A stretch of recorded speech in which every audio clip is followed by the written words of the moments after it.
Welcome to Girlfriends Bible Study, a live Bible study with Connie and friends. Each week, Connie and her girlfriends engage in a lively conversation as they read and study scripture. So, grab a pen, your journal, and your best friend and enjoy this enlightening Bible study. Hi, I just had a great session talking about, let's see, here comes my sweet Debrian. So I got to talk about the Don't Be a Bully project, um, and that was awesome. And I am now doing Bible study. So I made it in time, just barely. So it's funny because since I was talking about the Don't Be a Bully project, the Joseph story is really relevant, isn't it? Because his brothers were bullies to him. And I know I've been reading the Joseph story and they've made amends. And I'm trying to think where it is, where we left off. I have this in here, so I'm assuming this is where we left off. But I just want to talk a little bit about, I was thinking about the different bullies and things like that in the Bible, which, first I think about Cain and Abel and, right from the very beginning with siblings. And it's so interesting as I've talked to students who have mentioned to me about being bullied. One of the things that they've said is that they've been bullied at home. They've been bullied not just by a parent, which I hear a lot, that there are abusive parents, and that either causes their child to be a bully or it causes their child to be a victim because they're, used to being bullied. But I also hear about siblings bullying and cousins bullying, that kind of thing. And it really just breaks my heart when you, like I said, when you read about bullying is right from Genesis. I mean, like I said, you look at Cain and Abel, and right from the very beginning, you know, there was bullying. And Joseph, they were still in the book of Genesis, and his brothers bullied him and threw him into a well. And it's interesting. I know it's been going on since biblical times, but I'm still determined to stop it. I'm still determined to stop it. Just because something's been going on, it's wrong. It's been wrong from jump. And if I can do something that can help make it better, then that is what I intend to do. And so, um, the production that we're working on, we don't do that here, is designed to address bullying, and in middle school specifically, where it's the worst. Um, and that's what we talked about on tonight's presentation. If you weren't there and you want to find out more information, just inbox me and I'd be happy to share it with you. But I was thinking through, I'm tired of bullies, to be honest with you. I don't want to read about more bullies tonight. I think instead what I'm going to read about, and I just need to turn to it. I sort of know where it is, so I'll find it. Yeah. David and Goliath. Oh yeah, baby. We're going to read how this culprit and this target, this potential target, it didn't turn out the way that Goliath thought it would turn out. So I'm going to read from 1 Samuel chapter 17. That is the story of David and Goliath. Let me put on my spectacles so that I can read this story to you guys. All right, here we go. It says, now the Philistines gathered their forces for war and assembled at Soko in Judah. They pitched camp, oh, there's a whole bunch of names here, at Ephes Damim, between Soko and Azekah. That's what we're going to call it. Saul and the Israelites assembled and camped in the valley of Elah and drew up their battle line to meet the Philistines. The Philistines occupied one hill and the Israelites another, with the valley between them.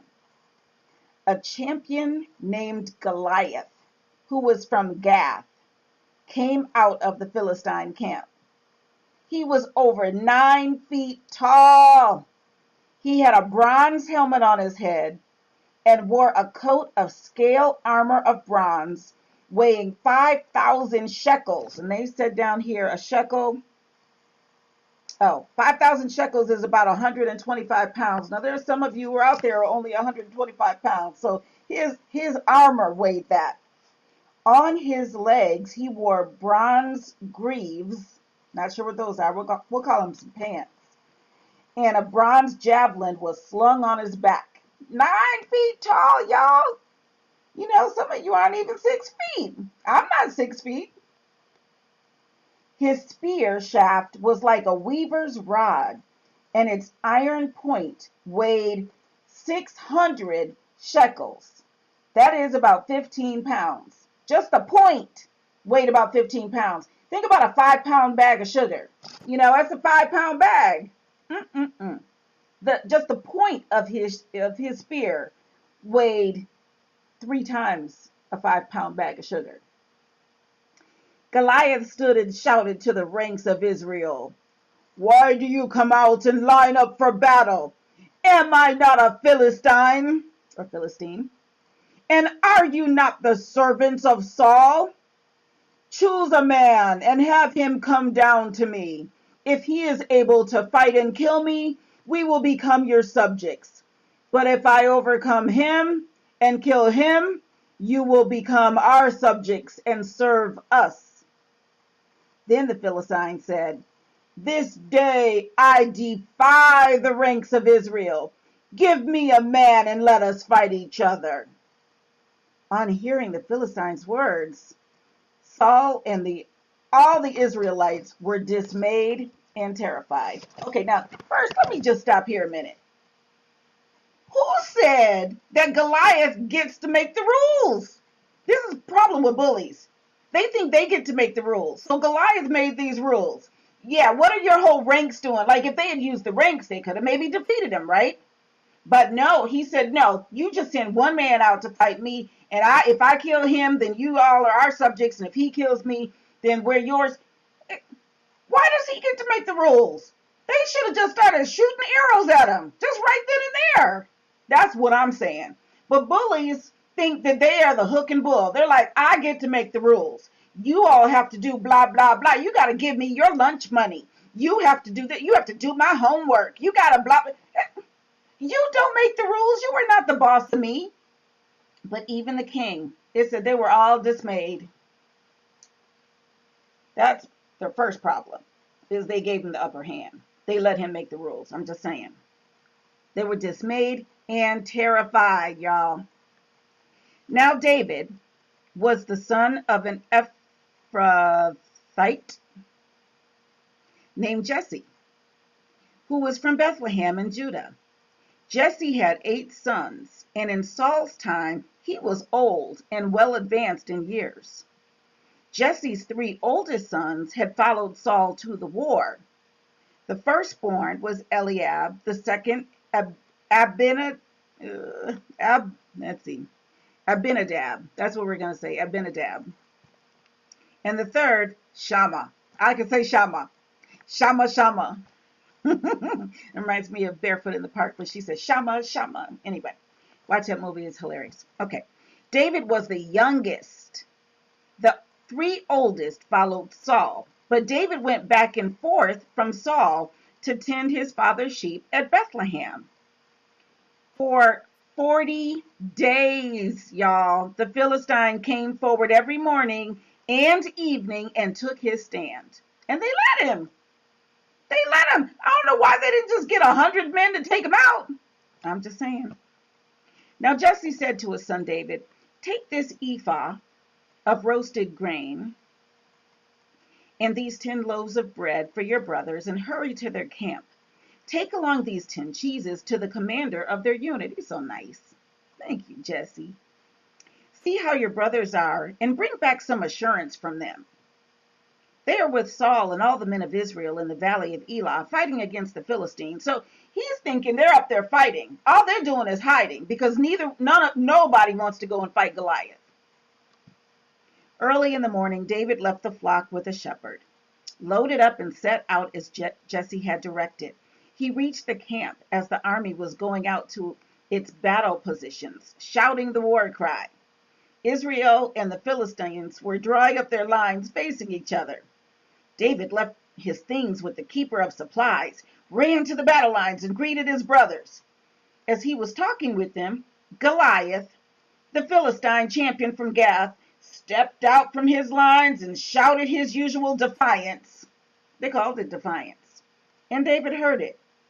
When the Israelites saw the man, they all ran from him in great fear. Now the Israelites had been saying, "Do you see how this man keeps coming out? He comes out to defy Israel. The king will give great wealth to the man who kills him. He will also give him his daughter in marriage and will exempt his father's family from taxes in Israel." We got stuff. If y'all are brave enough to go up and beat this dude, just fight and beat him. We'll give you, you can get married. We got some money for you. You don't have to pay taxes. Free hospital care. Like, what you need? What you need? We'll send you some stuff. We got you. David asked the men standing near him, "What will be done for the man who kills his Philistine and removes this disgrace from Israel? Who is this uncircumcised Philistine that he should defy the armies of the living God?" He literally called him out, uncircumcised Philistine. They repeated to him what they had been saying and told him, "This is what will be done for the man who kills him." When Eliab, David's oldest brother, heard him speaking with the men, he burned with anger at him and asked, "Why have you come down here? And with whom did you leave those few sheep in the desert? I know how conceited you are and how wicked your heart is. You came down only to watch the battle." You know what? Let me tell you something right now. People show who they are. What they accuse you of, that's how they are. That's their heart. He's blowing the whistle on his own little conceited and wicked heart. That's who Eliab is. So when people start calling names, "Oh, you do this or you do that," or they're thinking the worst of you, where's the mirror? Just do this. Let me get my mirror right here. Just be like, "Here you go. There you go. There, you're right there. That's you right there. Pull your mirror out. Just do it. Pull your mirror out." That's all I'm saying. "Now what have I done?" said David. "Can't I even speak?" Thank you, David, for sticking up for yourself. He didn't crouch and hide and be like, "Oh, my brother said that." Oh, he said, "Now what have I done? Can I speak?" He then turned away. He gave him the hand. Turned away to someone else and brought up the same matter. He was like, "Speak to it." And the men answered him as before. What David said was overheard and reported to Saul, and Saul sent for him. David said to Saul, "Let no one lose heart on account of this Philistine. Your servant will go and fight him." Saul replied, "You are not able to go out against this Philistine and fight him. You are only a boy. And he has been a fighting man from his youth. He grew up a man. He ain't never been a boy. Goliath's been a man all his life. He came out of the womb a man. You just a boy." He said he has been a fighting man from his youth. But David said to Saul, "Your servant has been keeping his father's sheep. When a lion or a bear came and carried off a sheep from the flock, I went after it, struck it, and rescued the sheep from its mouth. When it turned on me, I seized it by its hair, struck it, and killed it. Your servant has killed both the lion and the bear. This uncircumcised Philistine will be like one of them." You better know who you serve. Serving the king of this is the living God. He gave me his power. He said, "Don't be afraid of that little uncircumcised Philistine. I don't care how tall he is. If I can grab a lion, that's not even a human. I can handle this 9-foot tall uncircumcised Philistine." Shoot, that's what you better do it, David. Do it. That's what I'm saying. He said, "Your servant has killed both the lion and the bear. This uncircumcised Philistine will be like one of them because he has defied the armies of the living God. The Lord who delivered me from the paw of the lion and the paw of the bear will deliver me from the paw of this Philistine." He said hand, but it's the paw.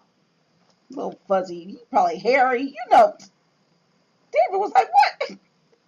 Saul said to David, "Go, and the Lord be with you." Because, I mean, you really don't want to argue when he's calling the Lord's name. Like, the Lord has delivered me. Our living God is. So you don't want to be the one talking about, he can't do this, though. He maybe could do that, but he can't. You don't want to go there. You don't want to tell somebody what God cannot do. So, hey, yeah, I said too much. This is official, I said too much. Hands up. Oh, said too much. So Saul said, "Go, and the Lord be with you." Then Saul dressed David in his own tunic. He put a coat of armor on him and a bronze helmet on his head. David fastened on his sword over the tunic and tried walking around because he was not used to them. I cannot go in these. He wearing somebody else's pants. He's probably a little dude. He's got on. It was too much. I cannot go in these, he said to Saul, because I am not used to them. So he took them off. Then he took his staff in his hand, chose 5 smooth stones from the stream. I mean, just listen to what he's doing. He's like, I don't want to wear your armor. That's not what's going to help me. I'm going to do what the Lord says do.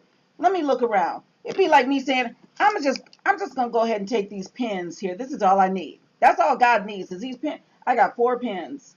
I'm going to be good. That's all I need. He went to the stream and picked up 5 smooth stones. That's what he did. He put them in the pouch of his shepherd's bag, and with his sling in his hand, approached the Philistine. Meanwhile, the Philistine, with his shield bearer in front of him, kept coming closer to David. He looked David over and saw that he was only a boy, ruddy and handsome, and he despised him. He said to David, "Am I a dog that you come at me with sticks?" And the Philistine cursed David by his gods. "Come here," he said, "and I'll give your flesh to the birds of the air and the beasts of the field." David said, hold on. My whole screen just did something. Stop that screen. David said to the Philistine, "You come against me with sword and spear and javelin, but I come against you in the name of the Lord Almighty, the God of the armies of Israel, whom you have defied." So you got some sword and some spear and some javelin. I got God. Period. This day, the Lord will hand you over to me, and I'll strike you down and cut off your head. Can you imagine this little boy talking about, I got God. I'm going to strike you down and cut your head off. Today, I will give the carcasses of the Philistine army to the birds of the air and the beasts of the earth, and the whole world will know that there is a God in Israel. All those gathered here will know that it is not by sword or spear that the Lord saves, for the battle is the Lord's, and he will give all of you into our hands. He did the Neo Matrix thing. Morpheus. As the Philistine moved closer to attack him, he must have been salty too. David ran quickly toward the battle line to meet him. And he's lumber, he's big, he's 9'4", boom to boom, and David's quick, he's short, little, he's youthful. He ran quickly toward the battle line to meet him. Reaching into his bag and taking out a stone, he slung it and struck the Philistine on the forehead. The stone sank into his forehead, and he fell face down on the ground. So David triumphed over the Philistine with a sling and a stone. Without a sword in his hand, he struck down the Philistine and killed him. David ran and stood over him. He took hold of the Philistine's sword and drew it from the scabbard. After he killed him, because he knocked him out, took his sword, killed him, and he cut off his head with the sword, with his own sword. When the Philistines saw that their hero was dead, they turned and ran. Then the men of Israel and Judah surged forward with a shout. Now they got some nerve, right? and pursued the Philistines to the entrance of Gath and to the gates of Ekron. Their dead were strewn along the Sharaim road to Gath and Ekron. When the Israelites returned from chasing the Philistines, they plundered their camp. David took the Philistines' head and brought it to Jerusalem, and he put the Philistines' weapons in his own tent. As Saul watched David going out to meet the Philistine, he said to Abner, commander of the army, Abner, whose son is that young man?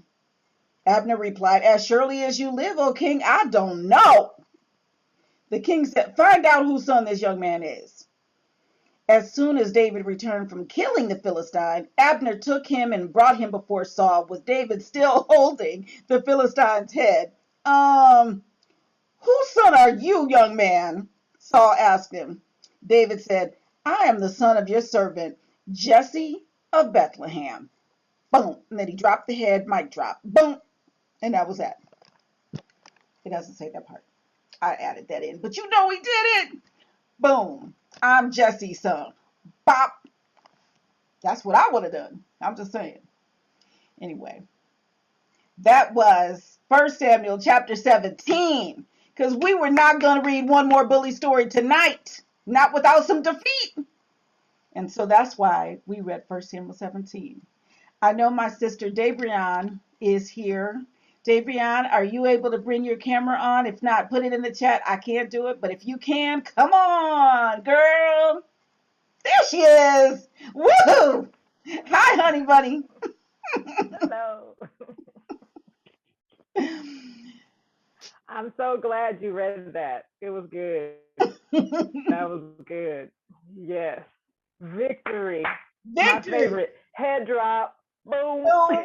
You know he dropped that head. You know he did it. I'm sure of it. I loved it. Do it. Yeah, I wasn't going to read not one more bully story, not on today. Yes. Yes. And I love it. He was like, whatever. Amen. Even when his brother tried to bully, he was like, yeah, whatever. I'll talk to somebody else. What are they going to do for the person who does this? What have I done? What? He did not want to hear it. He did not back down, even to his little wicked brother. Whatever, brother. Speak to the hand. I'm going over here. So he told that Philistine, yeah, you got your spear, your javelin. I got God. Watch this. Got one stone. That's all I need. Pop. Exactly. Absolutely. Absolutely. That was it. He was done. He was done. Hi, sister. I know that my audio, I know that my video and my audio is going in and out, and I apologize, but hopefully it'll be clear enough for me to just express this one point that I wanted to say. It always struck me, pun intended, struck me with the fact that the stone hitting him in the forehead, that he didn't go backwards. I know. That he fell forward. Yep. And thinking about that, I'm just like, Lord, why did he fall forward? And thinking about it in terms of, yes, him being so big, and that it was him coming towards him, yep, that even with it hitting him like that, that it might have taken his head back. But his body was like leaning forward. Him stunned, like, but his body was forward, so he went forward. I was just like, that's it. But yes, David. Yes. Yes, Gina, I had to read David and Goliath tonight. I don't know if you were watching on Facebook, but we weren't going to read about not one more bully tonight. We read how David kicked the booty of Goliath. Yes. That's what we were reading. And then he came in front of King Saul, and he's like, whose son are you? And he's holding the head still. He's like, I am the son of Jesse. Boom, drop the head. It doesn't say that, but I'm sure he did. Sure he did. Mic drop, head drop.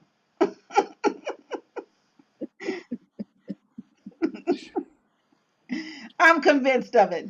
So anyway, it was a good story. Empowering. It's like, yes, because he's like, you got spear, you got javelin, I got God. Here we go. You think you got something. You came against the living God of Israel? Oh, yeah, that's not going to work. Nope. Nope. So, anyway, thank you all for tuning in for this. I'm going to turn off the live on Facebook. Bye, Facebook. Bye, Facebook.